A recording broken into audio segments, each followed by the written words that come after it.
Chapter 33, Returning to 18th Floor. After buying something, Lioro and Hestia made their way back home. On the way, they met Yorichi. Nothing caught your eye? Lioro asked, seeing Yorichi standing empty-handed. Shaking his head lightly, Yorichi handed the money bag back to Lioro. Looking at the money bag in his hand and then at Yorichi's poker face, Lioro shrugged his shoulders before putting it away. You should have just come with us, Yorichi. We bought a lot of things. Hestia said with a bright smile on her face. With that, the three of them continued their journey together. Not long after they arrived at their new house, entered the place, and locked the door. Goddess, can you find a room on the upper floor and Yorichi can stay on the ground floor? What do you guys think? Lioro said while looking at them. It was a simple safety measure for Hestia's safety and nothing else. However, he heavily doubted any mortal would dare to harm a god, since if they do, when the mortal dies and their soul goes to heaven, the god will be waiting to punish them for all eternity. Yes, that was one of the main reasons why no mortal in the dungeon city ever dared harm a god. Where's your room, Lioro? Hestia asked. My room. Well, I was also thinking of staying at the bottom floor, near the entrance. Then I too will stay on the bottom floor. Lioro gave her a look and said plainly. If you like me so much, why not stay directly in my room? I don't mind sleeping together. Damn. Talk about being straightforward. Hestia blushed. Raising her hands, she started hitting Lioro's chest. There she goes again with her zero damage attacks. Yorichi turned around and silently made his way toward a room. After getting a few more hits, Hestia calmed down, grabbed her things out of Lioro's hands, and quickly ran to the upper floor. Lioro smiled seeing her running away. Moving his eyes, he looked at the roof of their house. He felt a familiar presence quietly hiding at the top. 7th tier undead, Wraith Assassin. Retracting his gaze, Lioro made his way toward the back of the house. On the back side of the house, connected with the fence, there was a small shed. Lioro planned to turn it into his personal workshop tomorrow. Entering the small shed, Lioro closed the door and started making magic scrolls. With his new professions, his need for experience only increased. This time, Lioro only made Tier 1 and Tier 2 scrolls, as they were quick to sell. After a few hours, he changed his disguise and vanished from the spot. Meanwhile, a small figure quietly made her way down from the upper floor. Holding a white pillow in her arms, she carefully stepped down the stairs, looked around, and then made her way towards Lioro's room. It's his fault for saying something like that. Quietly muttering to herself, with a red face, Hestia carefully opened the room's door and entered inside. Only to be disappointed the very next moment. 18th floor, Riviera. The space trembled before Lioro's figure wearing his disguise appeared inside his shop. Seeing the closed door, Lioro took out all the scrolls inside his inventory and carefully placed them around. After he was done, Lioro went forward to open the shop. I wonder if my advertisement had any effect. Lioro's thoughts came to a sudden halt. Because as soon as he opened his shop, the figure of a giant man entered his vision. Ottar. Lioro blinked his eyes in confusion, seeing the giant boar standing straight with his arms crossed, blocking his view. For a moment they just stared at each other. In silence. Until a voice came from the side. Are you going to invite us inside or just stand there? An unfamiliar voice came from the side, making Lioro turn his head. It was an elf mage with long golden hair, wearing spectacles. Hedin Selland. Then Lioro's eyes shone. Big buyer. Freya Familia. Ottar, who was staring at Lioro, opened his mouth and said. Let us see your scrolls. Oh yes, please come in. Lioro gave way and allowed Ottar to enter. As the boar stepped inside, Lioro glanced outside and was pleasantly surprised to see another famous face. Finn. Loki Familia. Damn, he better secretly make some Tier 5 scrolls. He could almost smell the experience. While Lioro was busy in his thoughts, Hedin had already picked up a scroll and was examining it closely. Checking the flow of mana contained inside the scroll made Hedin unknowingly narrow his eyes. Ottar simply stood in the side. Hedin quietly checked several more scrolls before turning towards Lioro. Found anything you like?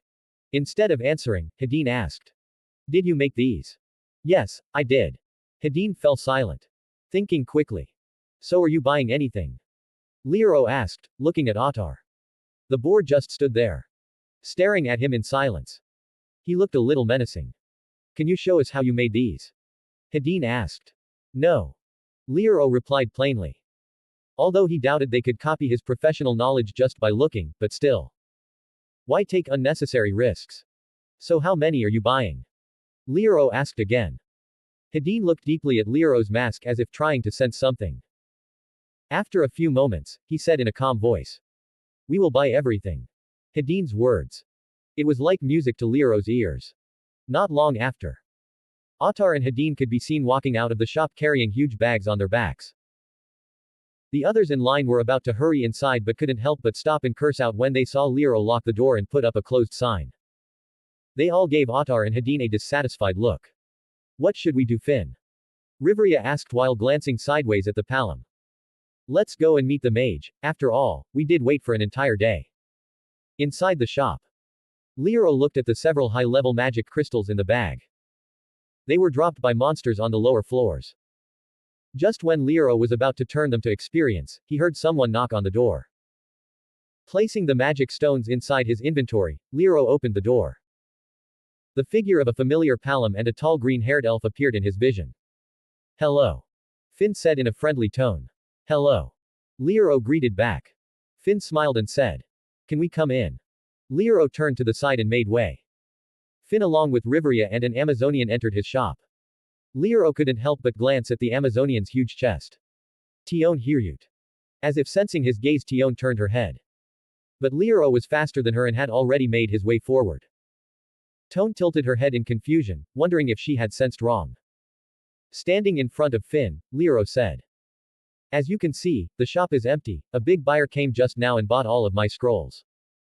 It was our fault for arriving late. Finn replied while helplessly shaking his head. Looking at Lioro he said.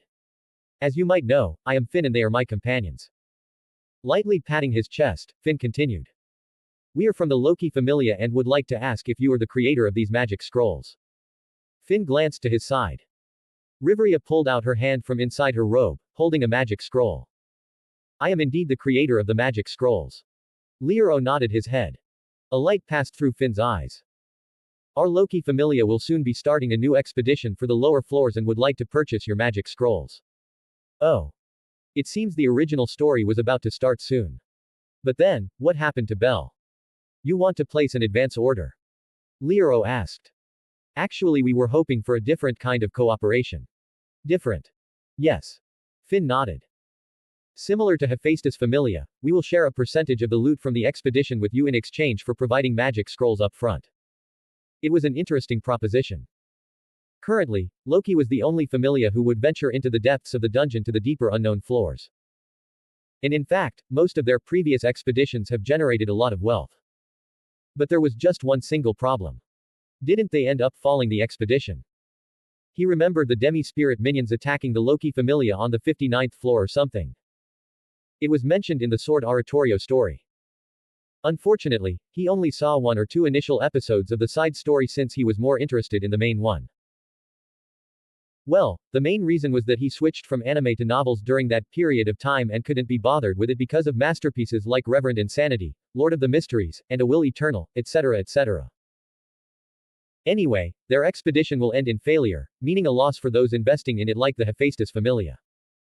I am uninterested in investing in your expedition. Lioro shocked his head.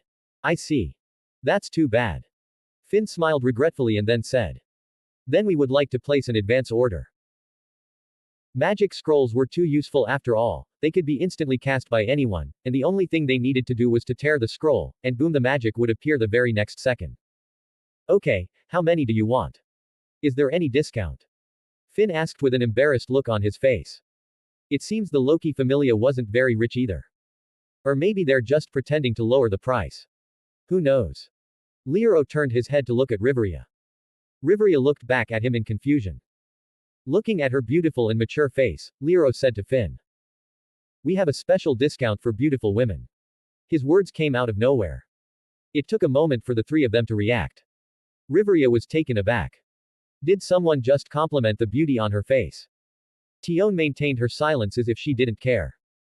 Finn held his chin and thought deeply for a moment. Then he suddenly raised his chin and pointed at Tion behind him. We have two here. Lioro looked at Tion. After thinking for a moment he said. No, she doesn't qualify. Tion exploded. You bastard. At least say that while you're not staring at my chest. Just a moment ago she was on cloud 9 after hearing Finn call her pretty. But this piece of shit dared to say otherwise. While he was staring at her chest. FCK he's still looking. Tion's face contorted, turning hideous. Lioro pointed it out. Look at her, she looked like an angry gorilla. Following Lioro's words. For a second. Silence fell upon the place. Then the very next moment. Tion jumped straight at Lioro with crazy red eyes. Finn hurriedly held her back. Kill him. I'll kill him. Seeing her murderous expression, Finn shouted. Tion stop. Hearing his voice, Tion regained focus. But Captain. Step back. Finn said seriously. Okay. Tion took a step back with deflated shoulders. However, she didn't forget to give Lioro a cold glare even as she stood on the side. Lioro raised his hand and made a provoking gesture. Tion tightly clenched her fists. It seems a little incident happened. Now for the magic scrolls. Finn lightly rubbed his nose and changed the subject. Lioro also stopped messing around and went down to business. After some time, Finn and Lioro finalized their cooperation. Having completed the deal, Finn asked casually. Can you tell us which familia you are from? Lioro shook his head. If I told you then it will defeat the purpose of the mask. A reason perhaps. Finn muttered to himself in a small voice. If you're done then can you leave? Finn smiled and said. It seems we are not welcome. No that's not it. Lioro waved his hand. Why would I hate a big customer? I have some other things to do today that's all. Then will you be going back to the surface? If you don't mind then we can go together. I humbly reject your proposal. I see. Then we will be on our way. Under Finn's lead, the three of them left his shop. Of course, Tion didn't forget to give him a threatening glare while walking out. Lioro ignored her. After Loki familiar left, Lioro closed the door and looked at his shop. Before he took over, this place actually a blacksmith shop, meaning all the necessary tools for forging's weapons were present here. Lioro silently pulled out several metals from his storage and looked carefully at them. He was going to forge some nice equipments for himself. Carrying the bag containing magical scrolls on his back, Ottar asked Hadine. Why did the goddess change her mind? She told me to bring the magic scroll owner to see her. Hadine fixed his glasses and said. It seems she met someone more suitable. Please, give reviews and power stones. 21 comments 0 vote. Download the app for greater interaction. You can chat with me about my writing experience apart from the comments section. nkcthereaper. Download app now. Chapter 34. Legacy Equipment, Epic Classes Power, White Rabbit. Clank. The rhythmic sound of a hammer hitting against a piece of red-hot metal rang out. Clank. With a focused look on his face, Lioro kept hitting the metal, using the memories and auto-corrections provided by his epic class. Clank. You might ask, what exactly was he trying to create? Mental attack countermeasures. He had zero resistance to such attacks, it was a necessity and one of the few things that can bypass infinity and target him directly. Although. Lioro narrowed his eyes and stopped hammering. In front of him lay a silver bracelet with ancient blue runes pulsating deeply. Instead of being happy at his creation, Lioro lowered his eyes in disappointment. Grabbing the bracelet, he looked at its information. Item. Bracelet of Strengthened Will. Grade. Legacy. Type. Accessory bracelet. Equip requirement. Level 70 plus, 85 plus magic defense. Description. A creation of the Divine Smith, which sadly didn't meet its creator's standards. Constrained by the weak materials, the Divine Smith was unable to show his true power. Its craftsmanship rivals even legendary artifacts. Designed to protect its wearer from insidious manipulations, it bolsters the mind while resisting magical influences. Item effects. Ability. Magic defense plus 6-0. Passive. Mind Ward, reduces the effectiveness of mind control, charm, and fear effects by 40%. Soul Guard, grants 20% resistance to possession and soul-related attacks. Willpower Reinforcement, increases the wearer's willpower. It took him 3 hours to make this small bracelet. But Lioro was anything but happy. I can create way better equipment than this. Lioro threw away his hammer, embedding it in the nearby wall. The problem wasn't him, it was the materials. Even after Lioro bought adamantite and mithril from the market, this was the best he could create by pushing the materials to their very limits, barely managing to enter legacy class. I can add a mental immunity to the item using my class skill, but the item will break. Every material had a limit, although he can add an effect to any created item by spending experience. If the material is not strong enough to handle it, then it will simply fall apart and break. He needed stronger materials. Even his skill, Eternal Forge, can only substitute materials, not degrade their rarity to lower grade materials. Picking up the bracelet, Lioro wore it around his right hand. Due to his passive skill, he can wear any equipment, regardless of requirements. Instantly, he felt a cooling sensation hit his head, making him feel calmer. Seeing that the time was almost up, Lioro teleported away from the 18th floor and appeared back inside the small shed outside their familia's house. Exiting the shed after removing his disguise, Lioro looked at the slightly dark sky. It was still early in the morning. Lioro was just about to enter the house when he stopped and looked towards the side. There, he saw Wraith Assassin looking silently at him with his head lowered. What's the matter? Lioro asked calmly. Wraith Assassin raised his hand and pointed at the front gate. Someone outside. This early. Lioro nodded at the Wraith Assassin, then made his way to the front. As he turned around the corner, two figures appeared in Lioro's vision. One of them was the familiar Yorichi. As for the other, white hair, Bell. Lioro moved his legs and walked towards them. Hearing his footsteps, Yorichi turned his head, seeing that it was Lioro. He gave a small nod. Good morning. Lioro greeted him casually. Yorichi looked at him for a moment before saying, good morning. The same old poker face, fantastic. Lioro turned his gaze away from Yorichi and looked at the nervous Bell standing outside the fence. Your new friend? Lioro asked Yorichi while pointing at Bell. I met him yesterday. Oh. Yesterday. Lioro raised his eyebrow then asked Bell. You, what's your name? He asked even though he knew. That. I'm Bell Crenell. Bell replied in a hesitant voice, his eyes looking curiously at Lioro's white hair. After yesterday's incident, Bell tried applying for a few more familias but was without a doubt rejected by all of them. Just when he was losing hope, Bell remembered Yorichi. Hestia familia. Lioro was confused. How did you find us? They just moved in yesterday and hadn't told anyone about it yet. I was passing by and saw Mr. Yorichi practicing sword. Bell scratched his cheek. Lioro couldn't help but look at Yorichi. Yorichi gave a simple nod. Is it the protagonist effect or something? Lioro thought in his mind, then said. So, Bell Crenell, do you have any business with our Hestia familia? Seeing Lioro's clear blue eyes, Bell took in a deep breath then gave a 90-degree bow. Please let me join your familia. You want to join our familia? Yes. Instead of replying, Lioro looked at Yorichi. What do you think? What do I think? Lioro pointed at the bowing Bell, who was secretly looking at them. He came here because of you, it's up to you if you want to take him in. Yorichi's eyes widened. I can decide. Lioro rolled his eyes. Of course you can. I brought you here to become a part of my familia, not a midless servant. Yorichi silently turned toward Bell. Bell looked at him with hopeful eyes. After thinking for a moment, Yorichi said. I feel something from him, he can become a great warrior. Bell's eyes lit up, he quickly turned towards Lioro. You heard him, Bell Crenell. Would you like to join our familia? Lioro smiled and asked Bell. Drops of tears instantly formed on the corners of Bell's eyes. Tightly clenching his fist, he rubbed away the tears before once again bowing to Lioro and Yorichi, shouting in a loud voice. Thank you. Looking at the scene, a small smile formed on Yorichi's face.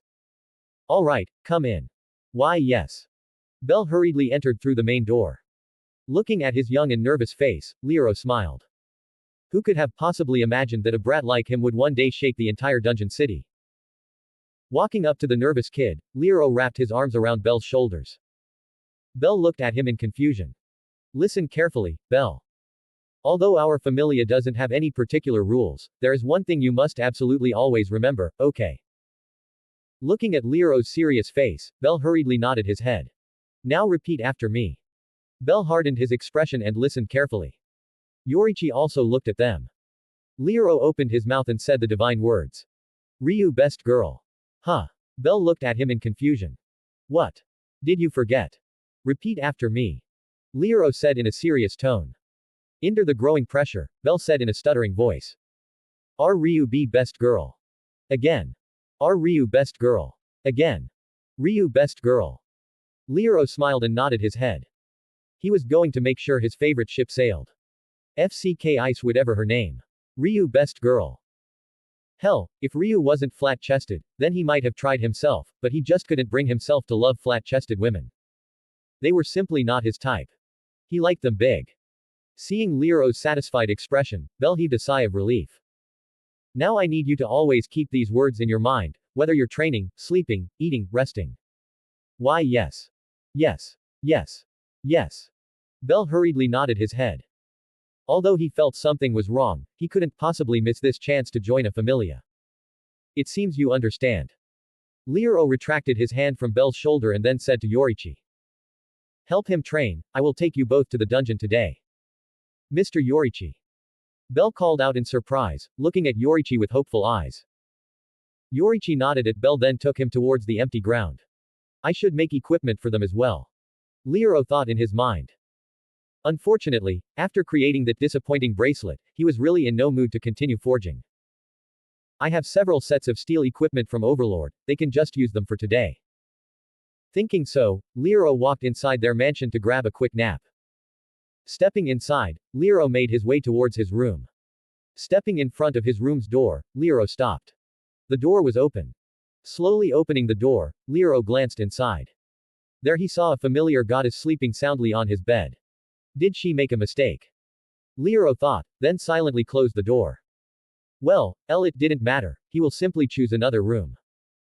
Entering the adjacent room, Lioro walked up to the bed and laid down directly. Feeling the softness of the mattress enveloping him, Lioro silently closed his eyes. As his mind was drifting away, a thought came to his mind. Did Hestia came down to sleep with me? His mind cut off and he fell asleep. 18 comments 0 vote. Doubt clearing. I'll like to clear some things before we move on. First, a level 5 adventurer has the physical stats of a level 50 player and so on, but please keep in mind that a level 50 player will crush a level 5 adventurer because of the various First, a level 5 adventurer has the physical stats of a level 50 player and so on, but please keep in mind that a level 50 player will crush a level 5 adventurer because of the various profession skills and resistance they possess. Of course Lioro cannot be simply compared as such since he has multiple special classes and even an epic class which didn't exist in Yggdrasil. Second, spells like Skeleton Dragon series are great against mages because they're high magic resistance, but they don't have any physical resistance meaning they are weak against fighters. Third, epic classes have a condition when they are being acquired. Lioro was able to get Divine Smith because he saw the whole process of Hephaestus making a true divine weapon from the start to the end. Note that a random weapon made by Hephaestus would not have satisfied the condition. Hestia's sword is a peak weapon which can grow, it met the minimum standard for acquiring the class. Fourth, Lioro cannot copy racial skills or inborn talents. Fifth, when Lioro reaches the max level of a class, it doesn't mean he has the same stats as the original holder. What does that mean? Look at it like this, he has an intermediate class adventurer which he received from Hestia's blessing, now if he levels it up to like LV5 then that doesn't mean he has the same stats as a LVL5 adventurer, for that he needs like total level 50. Similarly having LV3 in epic class doesn't mean he becomes as powerful as a god, he gets their skills but not their attributes. Fifth, if you don't give power stones and reviews then story might get dropped. Since you guys have read till now, I believe you should understand the whole system and everything. Still if you have any questions then I will try and answer them here.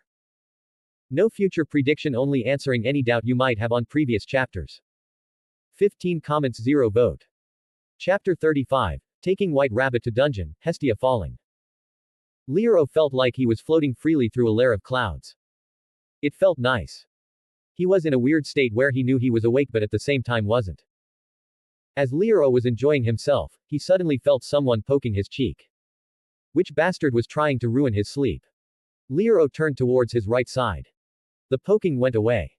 But only for a few seconds. It was back again. Lioro's expression crumbled. Slightly opening his eyes, he looked at the perpetrator. Blue eyes, black hair, big chest. What? Is it Hestia?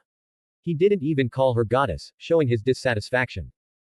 Hestia narrowed her eyes and kept poking Liero's cheek. What is it? HMPH. She continued poking. Lioro finally opened his eyes fully. What? HMPH. Woman, what the hell is wrong with you? Lioro covered his cheek, making Hestia finally stop. Where did you go last night? Hestia asked with a scrutinizing expression on her face. You didn't go to visit any vixen, did you? Lioro stopped and then gave Hestia a better look. What the hell is going through her head? Was she jealous? Lioro thought deeply for a moment before nodding his head seriously. Yes, I went to the pleasure district.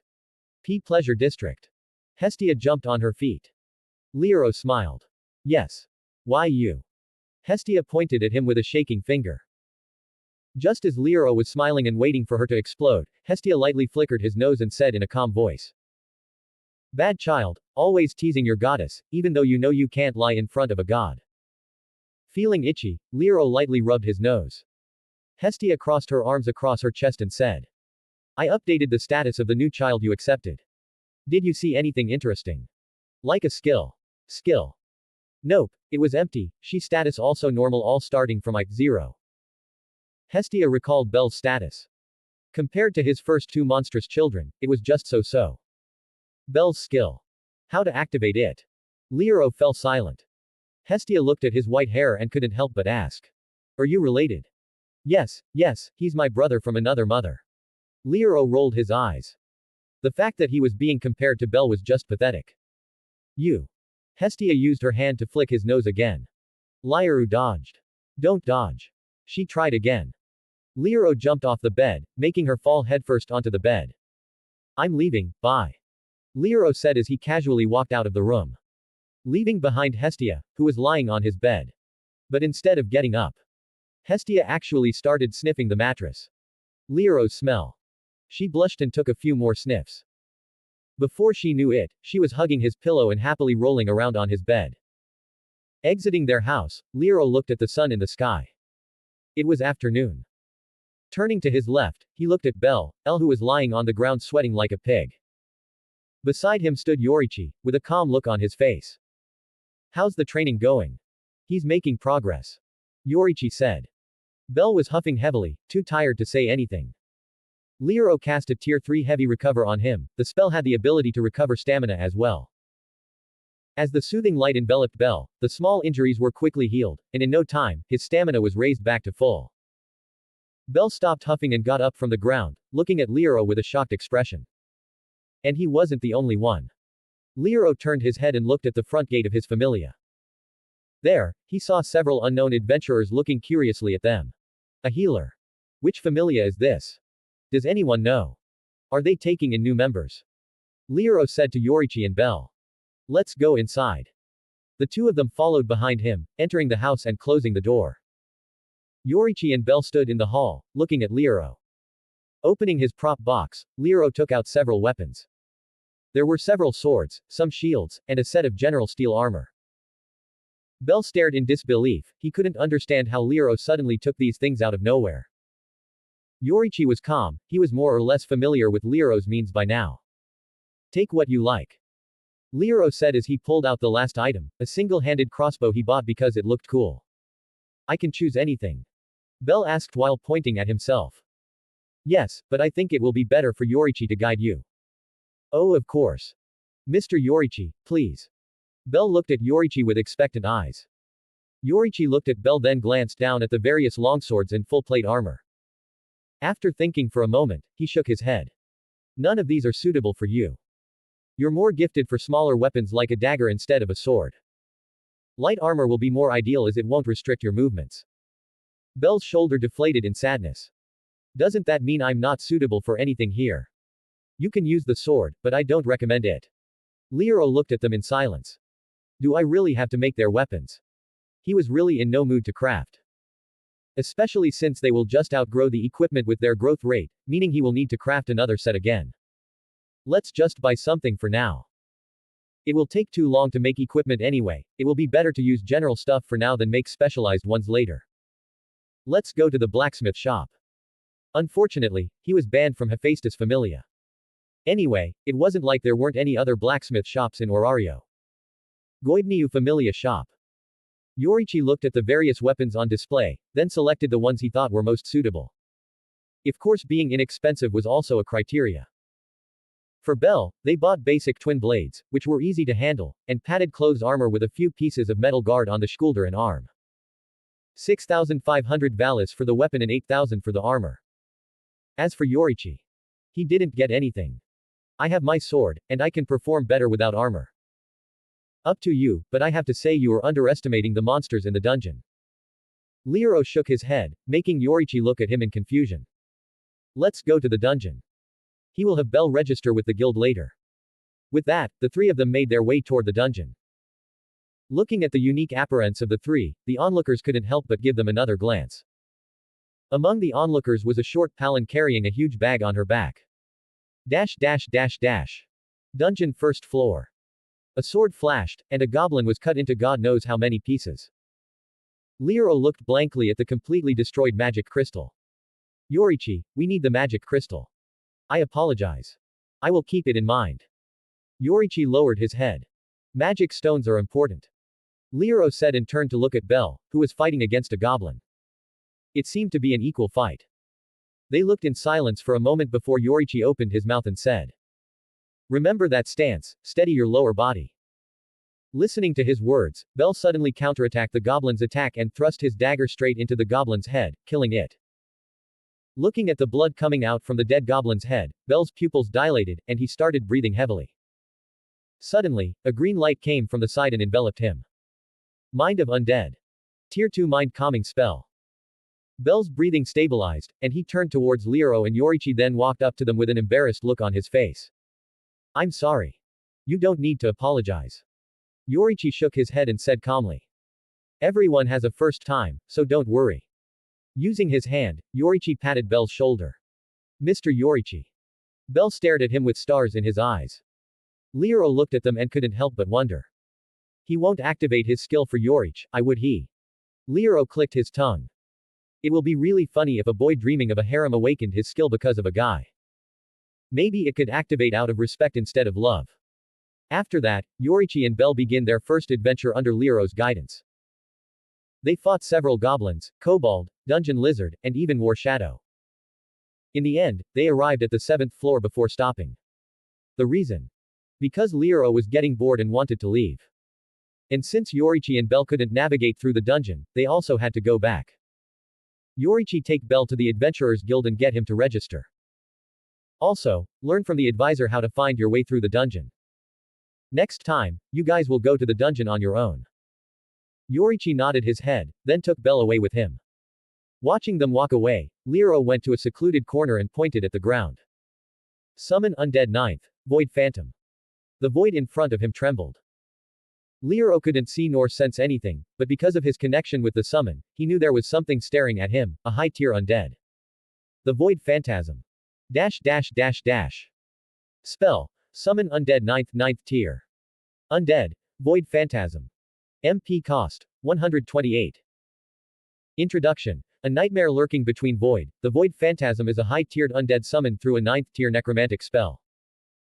It moves through reality like a fleeting shadow, bypassing defenses with dimensional phasing and striking with absolute lethality. Possessing near-perfect stealth and overwhelming speed, it specializes in eliminating targets before they can react. However, its defenses are notably weaker compared to other high-tier undead, relying on evasion over endurance. Its existence is deeply tied to darkness, suffering extreme vulnerability to holy and light-based forces, which can disrupt its form and nullify its phasing abilities.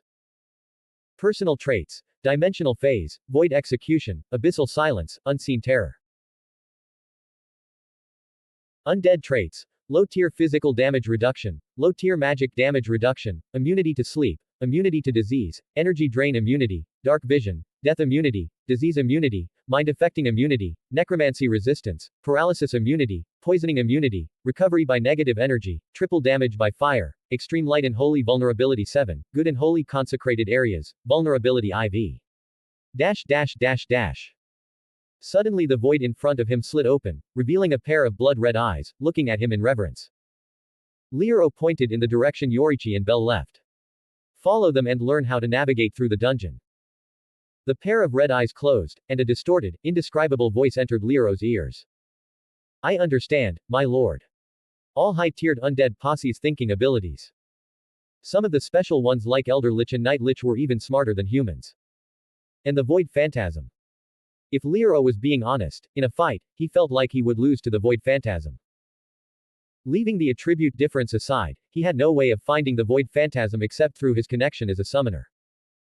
And the Void Phantasm's attack causes space damage, which can maybe bypass infinity. Suddenly, a sense of urgency grew inside Lioro. What kind of summoner is weaker than their summons? That was one point, but he was also once again reminded of the strength the Great Tomb commanded. The Void Phantasm alone can solo the entire dungeon city. Of course, that is if the gods didn't release their powers. The gods of the dungeon city were powerful, extremely so. With the amount of classes Hephaestus had, her level had to be above 100. Yes, the gods in Orario were above level 100. Which meant they commanded the power of world enemy level bosses from Yggdrasil. Lioro stopped and looked at his experience pool.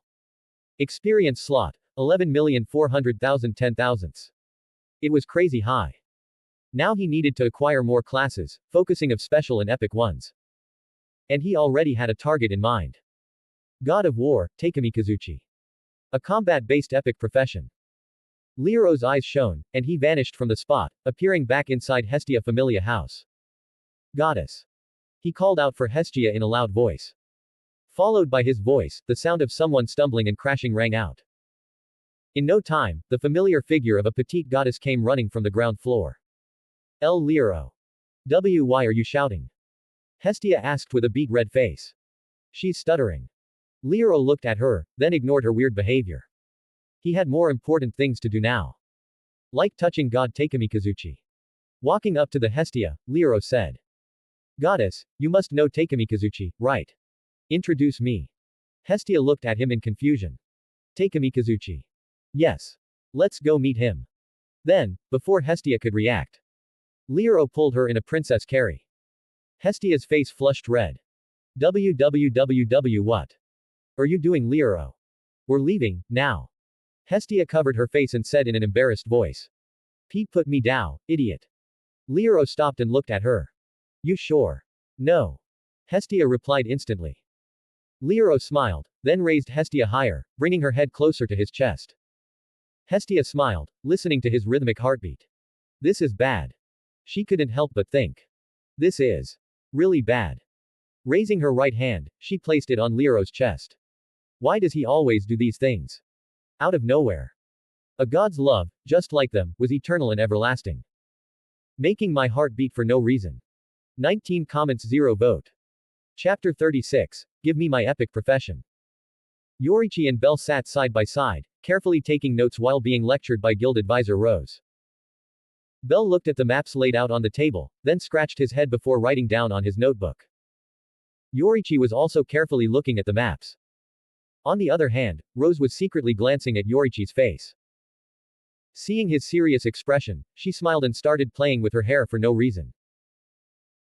For some reason, just looking at Yorichi's face gave her a warm and comfortable feeling, which was only enhanced by his way of speaking and mannerisms that were completely different from the rude adventurers. They have only met twice, yet with her years of experience, Rose could tell without a doubt that Yorichi was a treasure. Unknowingly, she straightened her back and crossed her arms, making her chest stand out. Meanwhile, hidden in the space, Void Phantasm was looking at Bell like an idiot. Being a tier 9th undead, the Void Phantasm considered itself superior to such dumb mortals who couldn't remember what was told to them and had to note it down. But then again, it was a superior existence created by its master which made comparison itself impossible.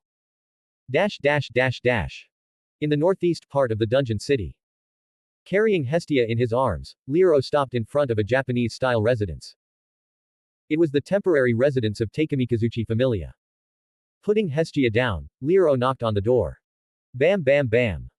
Aren't you being a bit heavy-handed? Hestia asked, looking at the creaking door. I'm just excited. Lioro replied with a smile. A bad premonition hit Hestia. That smile seemed all too familiar to her. It was the same smile he gave after they were thrown out by Hephaestus. He's not planning to do something, is? Hestia couldn't help but think. The image of Lioro hugging Hephaestus's legs appeared in her mind. But Takemikazuchi was a guy. Seeing Lioro's deepening smile. Hestia gulped involuntarily. Wait, Lioro. I think we should go back. It's already night time, they're probably asleep. Clank. Before Hestia could finish, the Japanese-style door slid open, revealing the figure of a god with neck-length black hair and eyes.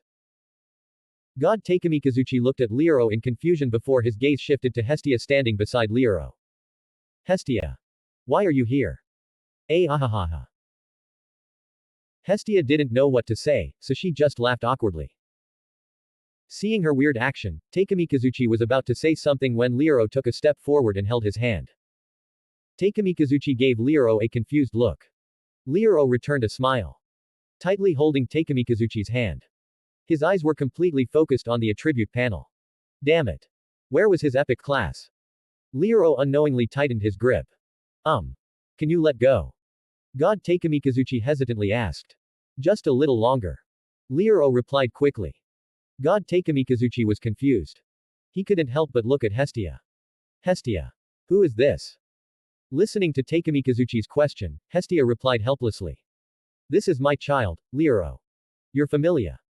Takemikazuchi muttered and looked at Lioro. He was still holding his hand. Meanwhile, Lioro was getting impatient. Why is no message popping up? Even after touching God Takemikazuchi for so long, he didn't receive any message. Is he also a fake god like Hestia? After thinking for a moment, Lioro got rid of the thought. Perhaps something was missing. Lioro carefully recalled the moment he epic class notification. At that time, Hephaestus had just finished forging the Hestia blade. I touched Hephaestus after she finished forging the weapon. And Hephaestus is the god of forging. Then. The condition for a god of war. It clicked in his mind. Should be battle. It made the most sense. Lioro looked straight at God Takemikazuchi. Takemikazuchi blinked his eyes. God Takemikazuchi. Let's fight. Huh. X2. A confused voice escaped both Hestia and Takemikazuchi's mouths. Inside the living room, atop a Japanese-style mat, Lioro and Takemikazuchi faced off. Hestia, standing between them, raised her hand hesitantly. Start. Lioro wasted no time. He stepped forward and swung a punch at what he thought was a reasonable speed, only for Takemikazuchi to casually sidestep it. Huh. Lioro blinked. He was actually controlling his strength so as not to hurt Takemikazuchi. But maybe he was underestimating him a little too much. The next moment. Takemikazuchi's open palm struck his side. Smack. Lioro barely felt the impact. It wasn't that the strike was weak. Takemikazuchi's form was flawless, but Lioro's stats were simply too high for it to matter. However, as he tried to swing back, Takemikazuchi had already repositioned. Another strike came at his ribs. Smack. Then one to his shoulder. Smack. Lioro frowned, trying to grab Takemikazuchi's arm, but the god smoothly twisted away, his movements so refined that Lioro's attempts to retaliate felt sluggish in comparison. What the hell? Takemikazuchi wasn't fast to him. His movements were completely readable. But whenever Lioro moved to counter, the god was already gone. Lioro swung his fist again, this time aiming wide to cut off Takemikazuchi's escape. But the god just shifted his weight, subtly stepping into the blind spot of Lioro's attack and smack. Another clean strike landed. Lioro narrowed his eyes. You're messing with me. Takemikazuchi smiled. I am merely showing you the difference between skill and raw strength. Lioro clicked his tongue. Annoying. If they were having a sword battle, then he would have shown Takemikazuchi the power of a sword's master with sun breathing. Unfortunately, it was a fist fight. Though. Maybe he will still lose in technique if he used a sword. After Takemikazuchi is the god of war. Coming back to the main issue. He was losing. Not in a normal way.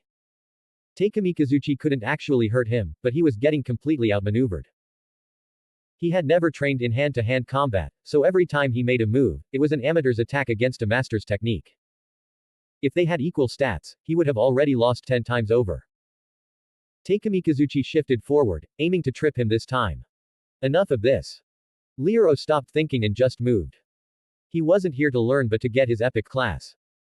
So, instead of trying to counter properly, he relied on his absurd speed and strength. The moment Takemikazuchi stepped in, Lioro shot forward in a straight line, completely abandoning footwork, technique, or anything remotely tactical. He barreled forward like a brute. Takumi Kazuchi's eyes widened.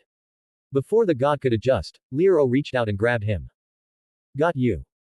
Then, without any finesse, he simply threw Takumi Kazuchi sideways.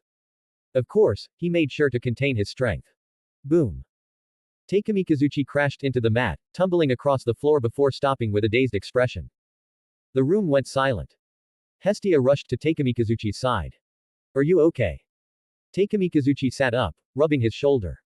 Then, unexpectedly, he chuckled. Ha, you are strong, but that was the ugliest victory I've ever seen. Lioro shrugged. A win is a win. And at that moment. Ding. A system message he has been waiting for finally arrived. Conditions found. Touch the martial god.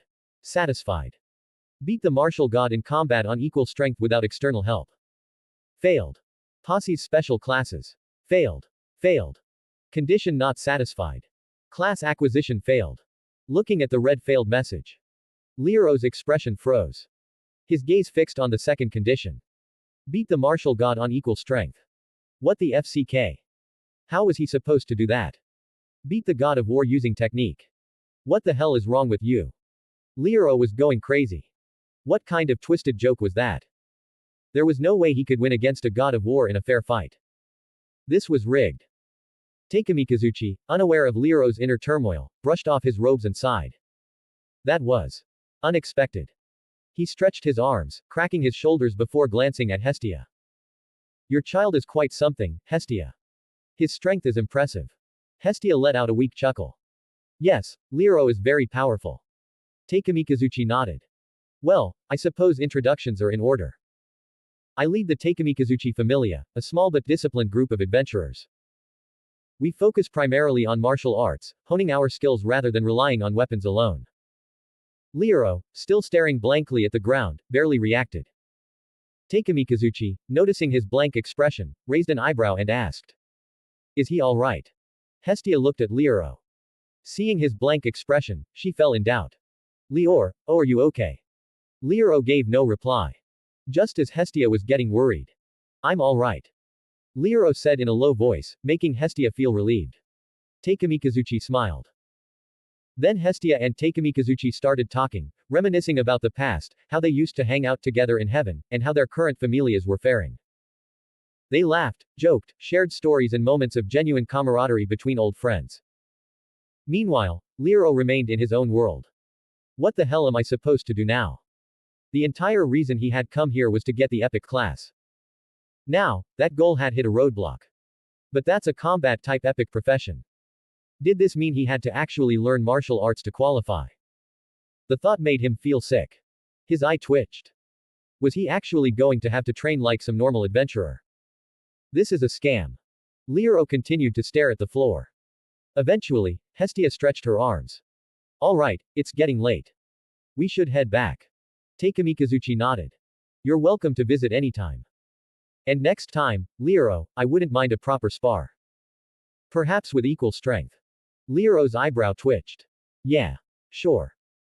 Hestia gave Takumi Kazuchi a grateful smile before dragging Lioro out of the house. As they walked through the darkened streets of Warario, the goddess glanced at her still unresponsive child. You okay? Lioro didn't answer. Hestia asked in concern. Lioro, if something is wrong, then you can tell me. It's nothing. Lioro shook his head, then walked towards his house. Seeing Lioro's deflated back, a sense of pain enveloped Hestia's heart. Just what is wrong with him? She wanted to know if something was bothering him. She wanted to help him. But Lioro wouldn't tell her. Taking in a deep breath and calming her emotions, Hestia ran up to Lioro and walked silently beside him. In no time, the two of them arrived back at the Hestia Familia's house. Lightly greeting Yorichi and Belle, Lioro entered his room and closed the door, leaving behind the confused trio. Did something happen? Yorichi asked, looking at Hestia. Hestia shook her head before explaining what had happened to the two of them. After listening to the details, Yorichi said. Maybe he's feeling down for being unable to beat God Takumi Kazuchi using fair means. But Takumi Kazuchi is a god of war, it will be weird if he actually beat him using fair means. Hestia said in a confused voice.